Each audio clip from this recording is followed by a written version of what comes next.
As Western nations enter another election cycle in 2025, the most striking development compared to previous elections is the growing strength of far-right politicians. The European Parliament elections saw far-right parties secure their highest ever vote share, winning nearly a quarter of the seats and achieving significant successes in major countries such as France, Germany, and Italy. This trend extended beyond the European Parliament, influencing local and presidential elections in Germany, Austria, and Romania. The far-right's victory in local elections in Germany in 2023 marked the beginning of a broader surge across Europe. A look at Europe's political map highlights Italy, Sweden, Finland, Hungary, Germany, France, and the Netherlands as key centers of this shift. Far-right parties in these countries have rapidly gained public support, driven by more than just anti-immigrant policies or opposition to social norms. Their appeal is rooted in deeper economic, social, and cultural dynamics. One of the key drivers behind the far-right's rise is Europe's ongoing economic crisis and widening inequalities. Many voters feel that their concerns over job insecurity, rising living costs, and economic instability have been ignored by centrist and left-wing politicians. Far-right parties have capitalized on this by linking economic hardship to immigration, presenting national identity as a solution to financial struggles. Anti-immigrant sentiment remains a core pillar of populist movements, with far-right leaders amplifying the claim that migrants negatively impact national economies. Another factor fueling the far-right's rise is shifting attitudes towards gender issues. Right-wing parties have attracted more male than female voters by advocating for a return to traditional social structures. This appeal to family values has led to a resurgence of populist narratives around gender roles, with criticisms of women's rights and gender equality aligning with far-right rhetoric. Notably, far-right parties have gained traction among young voters, particularly first-time male voters.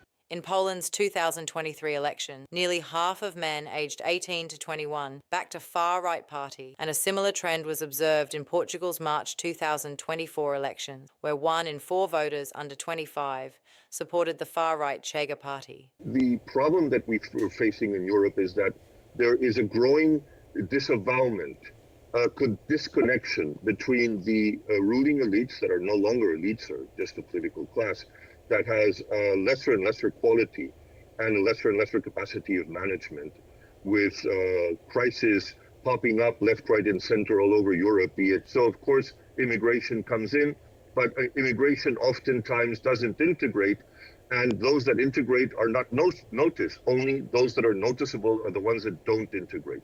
Look at the problems of security that are arising in Sweden. And, of course, that is making the far right in Sweden grow, as well as in Finland and in so many other countries. Unfortunately, the only way to do this is to have a stronger political class, stronger institutions, and an awareness in the media and in education to be able to teach people what the consequences of extremism are and where this can lead. In Germany, 2024 surveys indicated rising support for the far-right Alternative for Deutschland among young men. Data from the Pew Research Center revealed that 26% of German men viewed the AfD favorably, compared to just 11% of women. This marked a 10-point increase since 2022, with youth unemployment and economic uncertainty seen as major contributors. AfD's vote share among under-24s increased by 11% compared to 2019, reflecting wider discontent. The rise of the far right is deepening ideological divisions in Europe. Prominent figures driving right-wing populism include Italy's Giorgia Meloni, France's Marine Le Pen, Hungary's Viktor Orban, the Netherlands' Geert Wilders, and Poland's Jarosław Kaczynski. Their influence mirrors the populist right movement in the United States, led by Donald Trump, whose America First stance aligns with Europe's nationalist rhetoric of our people first. Both movements reject establishment politics and thrive on public discontent. If we do not protect the system, what we are going to see is the parties are going to be questioned after the politicians, then it's going to be the institutions, government first, then the legislative, then the judicial, and then finally it's going to be the system. So people are going to be asking for authoritarian governments to fix the problems that democracies were not able to fix. And this is the beginning of the end. The far right's growing influence poses challenges to the EU's political stability and core democratic values.